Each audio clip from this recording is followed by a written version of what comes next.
Hello there, everybody. Welcome in. Happy Sunday. Whoops. Make sure the audio is working. Always very important. So as usual, this is the live Q&A where I look at your top questions and answer them. And there's a couple of good goodies in here today. So I hope you guys enjoy. And if you do, hit the like and subscribe if you haven't already. It's Sunday. A little bit of volatility, but you can see the type of stuff that's happening right now.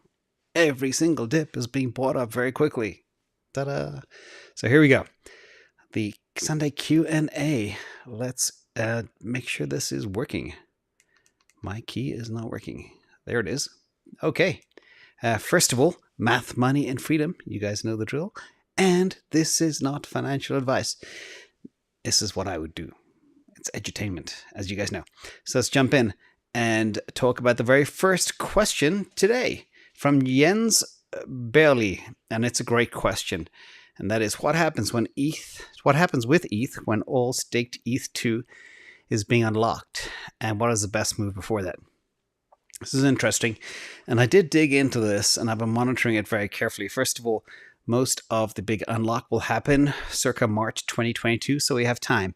In addition, there are controls in place to make sure that everybody doesn't run for the door at the same time at the very end of March 2022. So I think about 0.27% of all validators can exit per day. So if on every single day a validator that exited put their ETH on the market, it would only be about 0.29% of the current daily volume and 0.02% of the circulating supply. So everybody, don't panic. Don't worry. Don't run for the door. But there will be some selling, I expect, at the end of March. And what you can do is maybe, depending on how far we go, get out before that. Personally, I don't think it'll have that much of a material impact on price. The markets will be able to absorb the unlocked ETH, and the new ETH will be locked up to take that validator's place because the APR will have gone up. Remember, it's a self-balancing mechanism. It's quite genius how it's structured. So just watch for that, everybody. And in addition, I'm much more concerned about ETH2 being a success than this unlocking, but there could be a little bit of turbulence. So thank you so much for that brilliant question.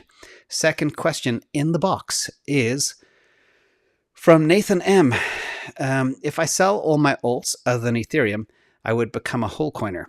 I will still buy $250 a week in crypto going forward. Should I do so if that's the case? So let's have a look at this one. And the way I think about it is, it's always best to hold the winners for now, let the winners run, and then perhaps layer out to layer back into Bitcoin at opportune times. Right now, the Bitcoin dominance is near 50%, and I think it's likely maybe not to go higher than 50% during this run. So it's expensive to transition now. The alts have yet to run like Bitcoin has. And stay tuned for, in a few minutes, I'll talk about one of the key identifiers that you can look at to help really refine your decision-making process as we go forward. So a lot of the questions are all tying in together, and I can see that you're all thinking about the same stuff. So this one is super interesting. If you had 3 ETH and 15 SOL, would you transfer 1 ETH to SOL? From Scott Boucher. Great question. And what I did was I put together a table of exactly what I would do. So 3x ETH and 15 SOL, would you transfer 1 ETH to SOL? So now you have that amount. So your portfolio is approximately 15,000. What I would do is I would consider definitely getting rid of 1 ETH and turning your SOL bases up to 40. And that will give you an equal 50-50 balance between both. So I like the way you're thinking, and I totally agree, and it's exactly what I would do. If I could do it, I would be in a 50-50 SOL ETH position right now, but I can't because of cost basis. But I'm still buying in as much as I can on any dip to Solana to try bring it in line with my Ethereum position. So I hope that helps. So next question.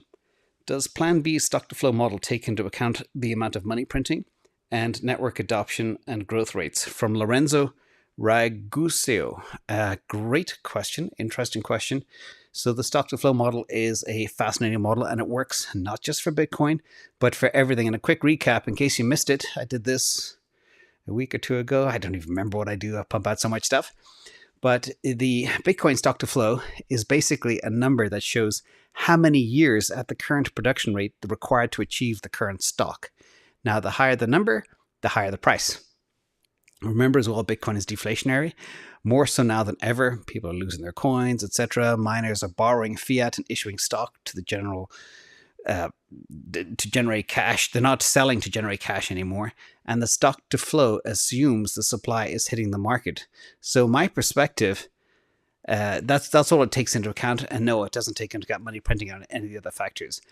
But stock to flow will soon go to infinity because of what's happening and the absolutely scarce supply. So, great question. And it would be interesting actually to think about a stock to flow model that does take that into account.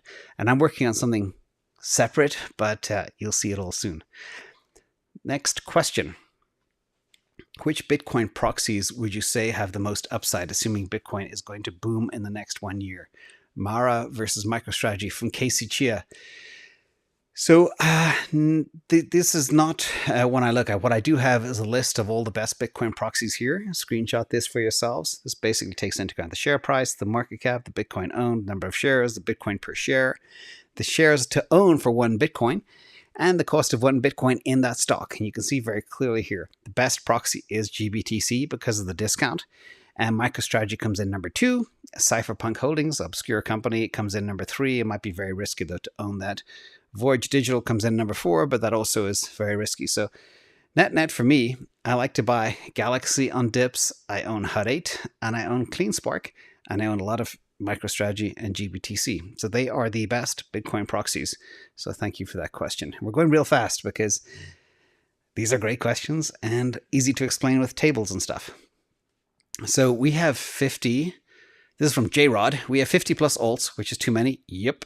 And most are solid, but well below previous all-time highs. We knowing that we want to reduce to 10 to 12 coins, would you recommend that we just cut our losses now or wait for the coins to regain ground from their former all-time highs? This, I can't say, it's almost too cliche. Another great question. So what I want to share with you all is kind of a quick method I use to identify winners and losers. And it's uncanny. I have a model that looks at the distance from all-time high of the top 300 cryptos. You guys know I look heavily at the top 300, trying to identify if there are any treasures out there that we may have missed. Now, first, it's easy to identify the difference between winners and losers when you look at this metric. And it's easy to see how far they off the all-time high, considering we are more than 65% through this bull market run. So if you are far from your all-time high, Houston, we got a problem.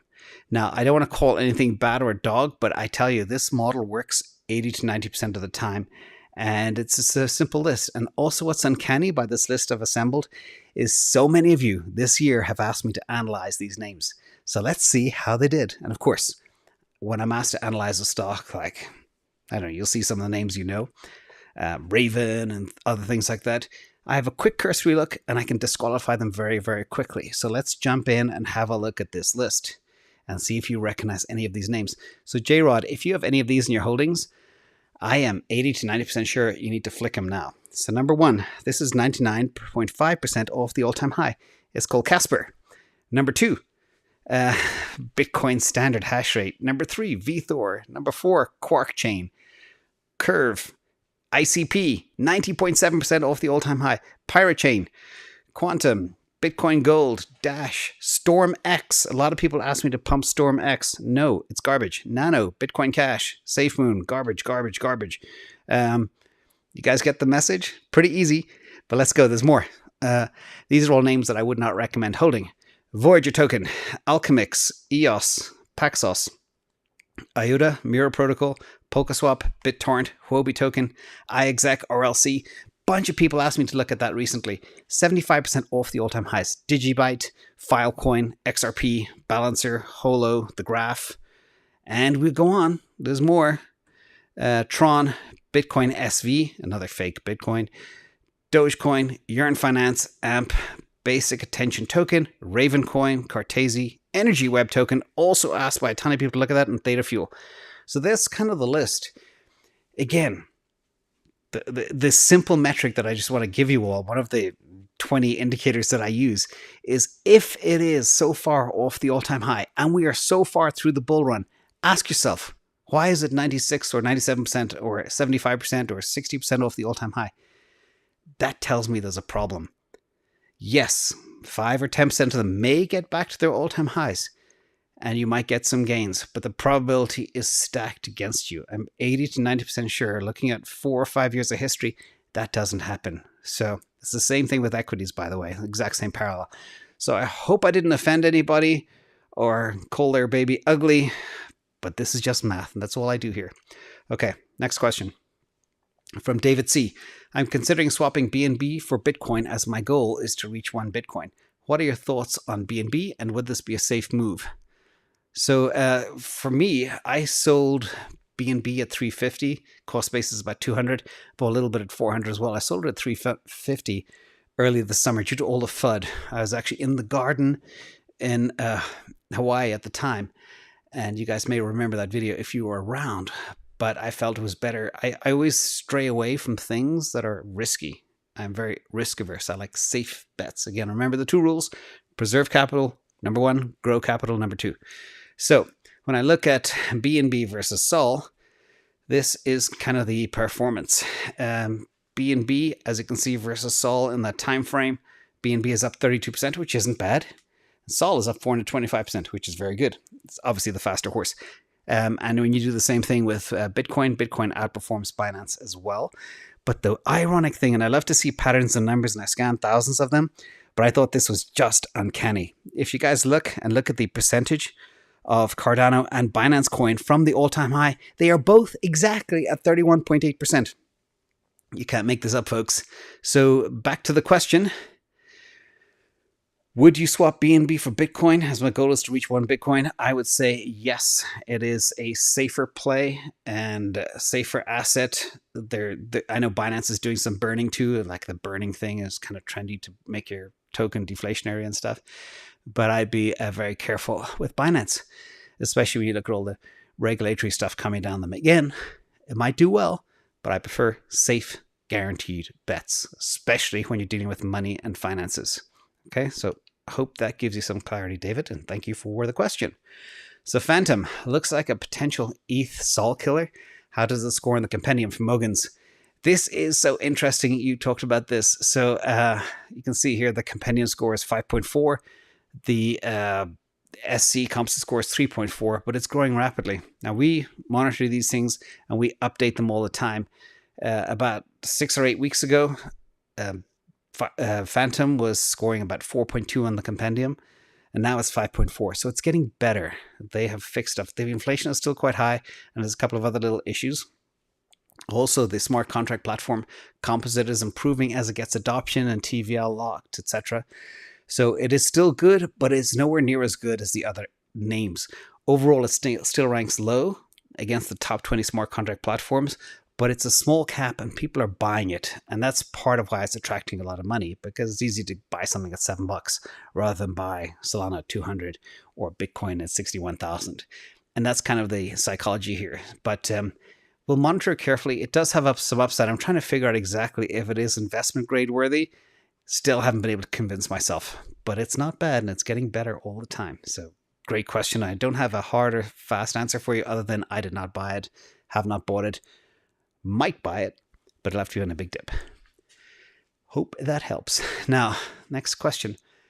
I have 6 Bitcoin and about 746 Link, nothing else. Should I trade 1 to 2 Bitcoin for Ethereum or Solana? Magic Rat, the answer is absolutely yes. You have way, way too much concentration on Link. You need to diversify that.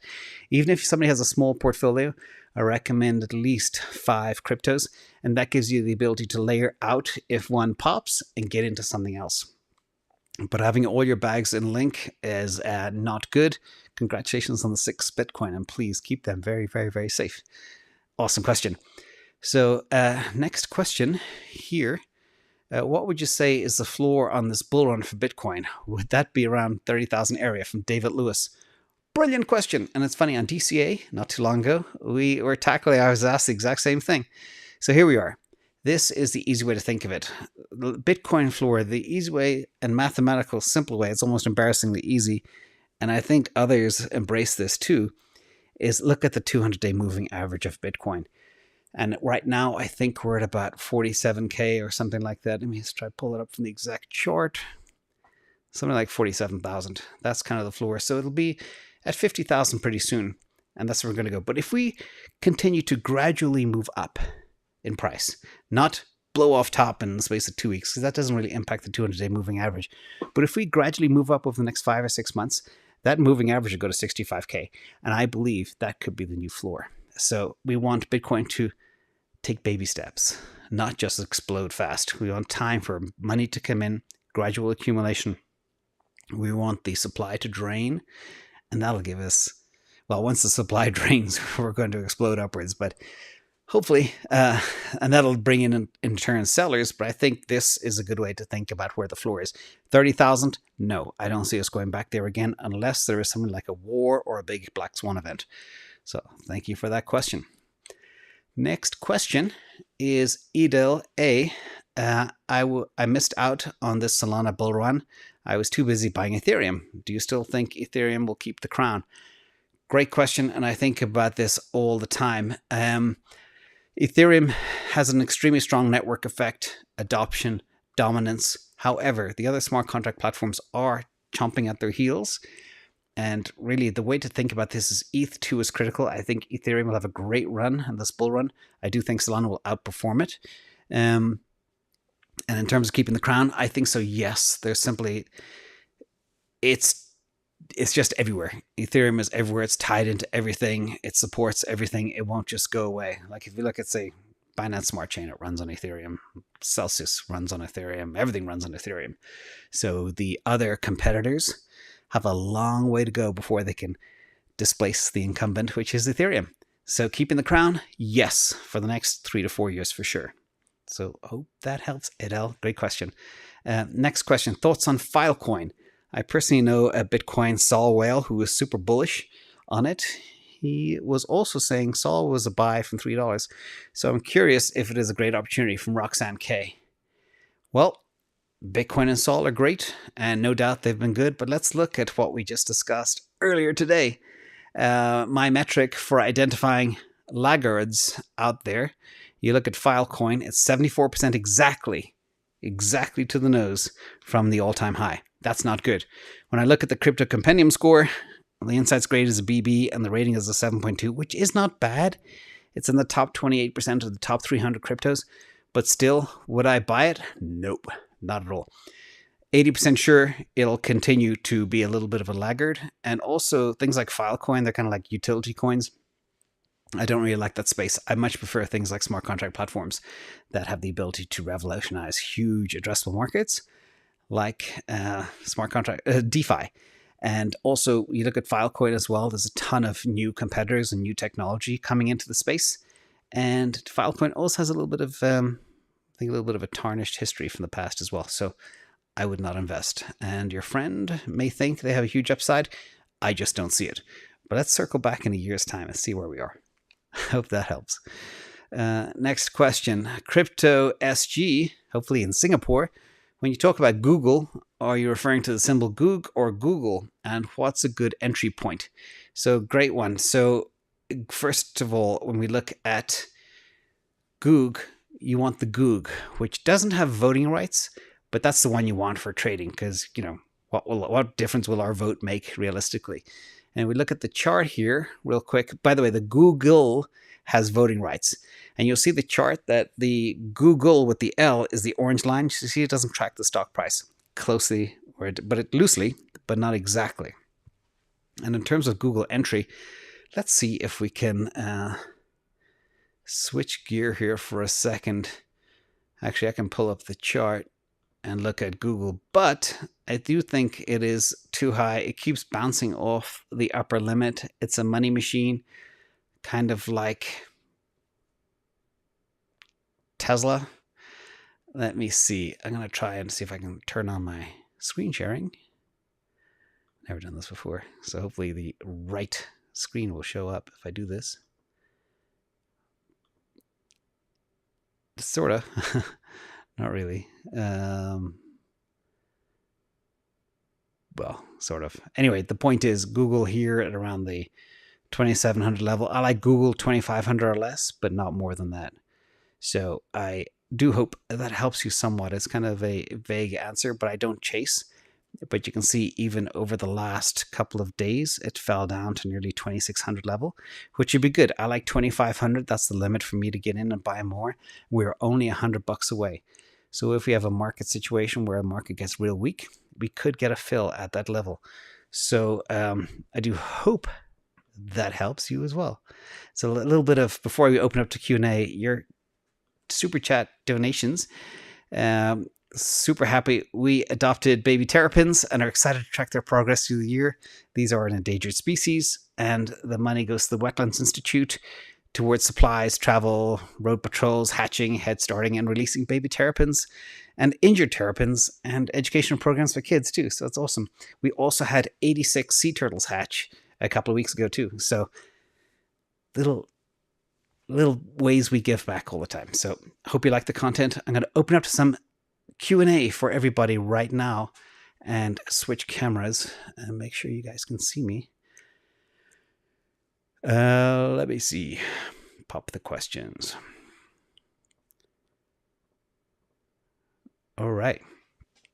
MT, I'm staking 10% of my ETH on Lido ETH.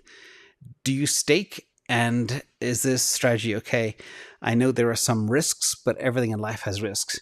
Yeah, there's no problem staking ETH. I use a different platform to do it. I only do it with a portion of my ETH. And from that perspective, no problem as well. But think about what you want to do longer term, especially in the March timeframe.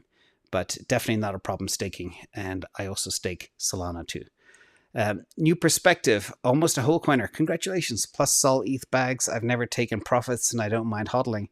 But what is the best strategy for benefiting from my crypto investments? I'm not sure if we hodl. I think it depends on where we are. For things like Solana and Ethereum, as you guys know, I believe it's always good to hold on to Bitcoin long term. But for Sol and ETH, there's so many unknowns and there's so much more risk with these platforms, especially ETH 2.0. If ETH 2.0 gets delayed further, like beyond middle of 2022, that could really open the doors for more competitors like Solana.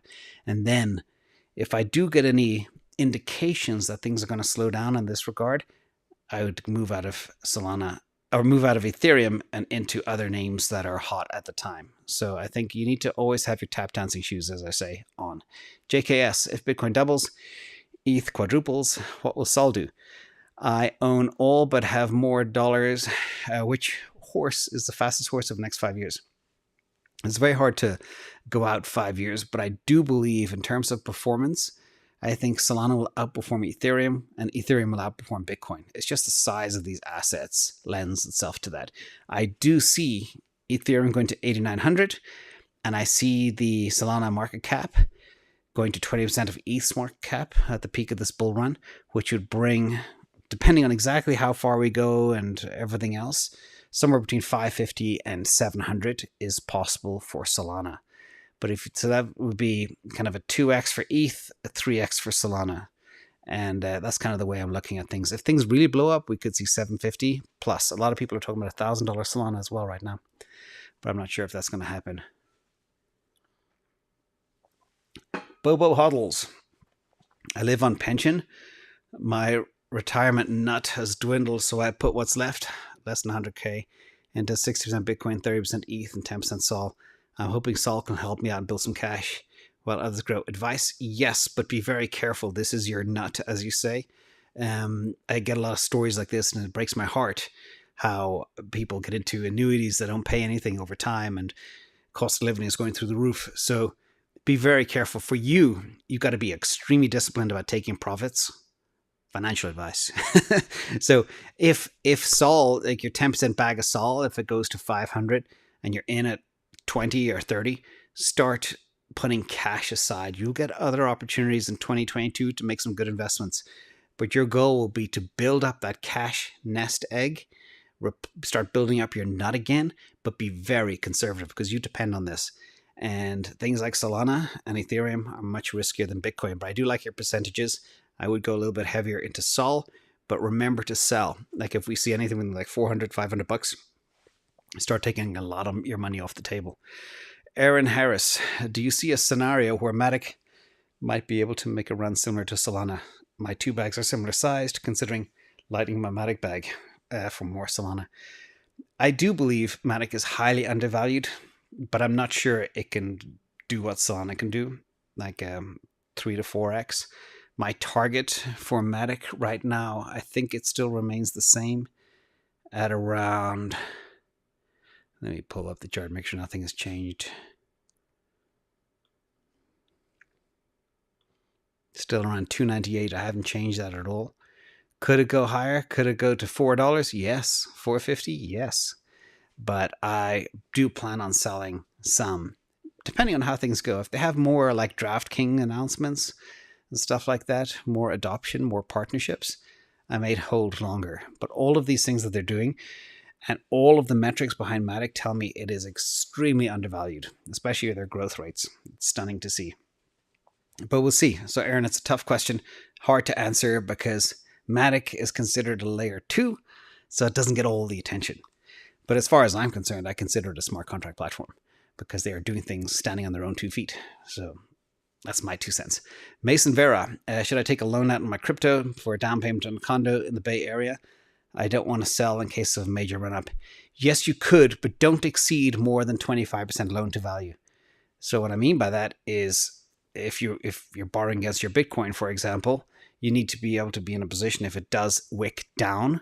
So if it goes from 60K to 30K, you won't get a margin call. And 30K is definitely a floor. So from that perspective, yeah. Be careful as well if you're buying real estate. Try buy between Thanksgiving and Christmas, early January. That's when you get the best deals. Nobody buys during those holiday times, and you'll find desperate buyers. So hang tough for another couple of weeks. Give it 3 or 4 weeks, and then go hunting. Nice question. JKS, I've heard you say ETH should track Bitcoin 10 to 1. Can you give a Sol ETH ratio of what you expect it to be in the future? Yes. I look at it differently, though. I look at Sol to ETH as a percentage of market cap and divide it by the number of shares, tokens outstanding. And that's how I do it. So I do see Sol going to 20% of ETH's market cap. So if ETH goes to $1 trillion, which is possible in this cycle, Solana will go to $200 billion. So that's exactly what that means. And look at the number of outstanding tokens on Coinmetrics, and you'll be able to do your own calculation. That's how I look at it. C, to be responsible, need to move some Bitcoin ETH into Tesla for the next 6 months. I don't know if I'd do that. I think Bitcoin and ETH will have a much bigger return than Tesla. And I'm a huge Tesla bull, but we've just gone up 40% in like 6 weeks. But we're new all-time high over 900. Typically, I never, ever, ever, ever, ever buy a stock at an all-time high. I buy low. When you buy a stock at an all-time high, there's a 90% chance you're going to lose money in the next 3 months. And that's just the nature of the beast. It's gravity. Things go up and they come down. Then they go up again. So just think of the Wyckoff phase. And I would not buy Tesla right now. Not financial advice. It is very safe. It's a great long-term hold, but not breaking new all-time highs. Andy, a fan of F1? Yes, sir. That's the only sport I look at. So please, no spoilers. And normally I go to Circuit of Americas this time of year. But this year, obviously with everything going on, I'm having to be here for you guys. I can't. So lots of crypto companies sponsoring teams. Yes, there are. Lewis Hamilton's car has an FTX logo on it, and I think the Lotus team have Crypto.com on it. So yeah, good stuff, Andy. MotoJB, snipe targets from Matic. Yeah, anywhere under $1.35 would be awesome. Let's look at the 5-day chart on Matic because that one just pumped. So again, I hate chasing things. You need to get into stuff early. And Matic is 156, but remember, it was like 10 days ago. It was like I was buying Matic at $1.04, so not too long ago.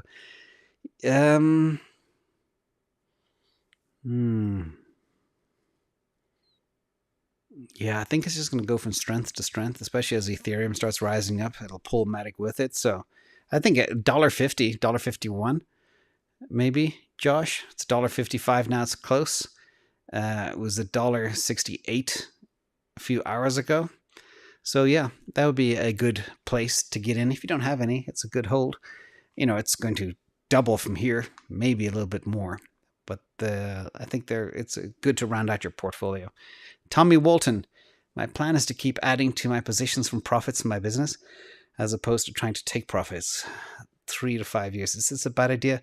What I would do is take your profits for your business and build up nest eggs and wait for big, big dips. When you got a 3 to 5 year time frame, you can be patient. So like for me, I check out my video. It's called DCA on steroids, and how you use TA to identify great places to add to your positions. Because you got a long time frame, you can be patient, but don't just DCA in week to week. I rather look at every month as a discrete time, have your bag of cash for that month, and wait patiently for 30 days for a dip to hit. For example, falling outside a Bollinger Band or hitting a support level.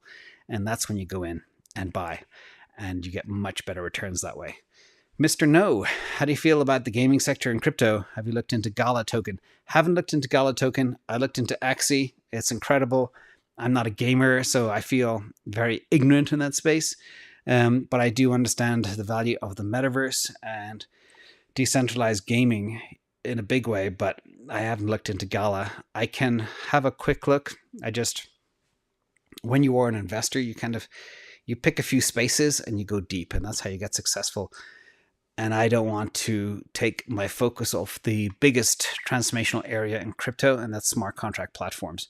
That's where the money is going to go. That's where the money is. That's where the disruption will happen. And gaming is the number 2 area, but I don't know enough about gaming, and I know enough to know I'm ill-equipped to analyze that area. I also know gaming is very fickle. People move from game to game all the time, so it's high risk. It's much easier for me to look at smart contract platforms, and I can tell you where they're going to go. Keep or sell Litecoin or Dash? Dash is really bad. Litecoin, yeah, as you saw from the video, I'm 90% sure these things should not be kept. They will not move like winning names. Stick with the winners, everybody. It's real simple. I don't want to offend any Litecoin users, but it's not a space that's hot. It's way off its all-time high. It's not going to crush the world, and there's too much competition. So, Chris, not financial advice, but I would not touch any of those in a million years. But I'm very picky. Official Jacob. Can the executive order 6102 enforced by the Roosevelt come back in the form taking people's Bitcoin away? And the same way it took away gold back in the 1920s, 1930s? No, not a chance. This world is so different. As I say, the toothpaste is out of the tube. Bitcoin is a standard. Wall Street's in. Can't happen. And if they tried, there would clearly be a revolution. It would have 16% of the US population would go crazy, and half of them would leave the country. Abraxas 2020. Thoughts and dexes on Bitcoin in general, or sovereign to be specific? I like sovereign. It's just too small right now. Way too small. I want to see a little bit more adoption and go deeper into the space. I'm going to do another cut on the layer 2s on Bitcoin, because that, I believe, will be huge in the future. But I want to make sure I make the right bets. I do like stacks. I do like sovereign. If you want to get a little piece of both, maybe now is a good time. Just as kind of, I don't see these things going down, but I don't know how high they're going to go or how much competition is going to go in. But I plan on getting a little bit of each, just to have that position. Maybe get rid of my Chili's or other positions and stick it in there like VeChain and put it into those two. So thanks for your donation as well. Elise Monroe, Michael Farrell, Thomas Lean, Jeff Hamburg, Brokebank Vegan, Captain 89, Kryptonite in my pants, James and team. You guys are insanely awesome. Thank you. Thanks for all your hard work. Grandma in New York City for Sailor Whale. Love it. He was very happy with his whale, by the way.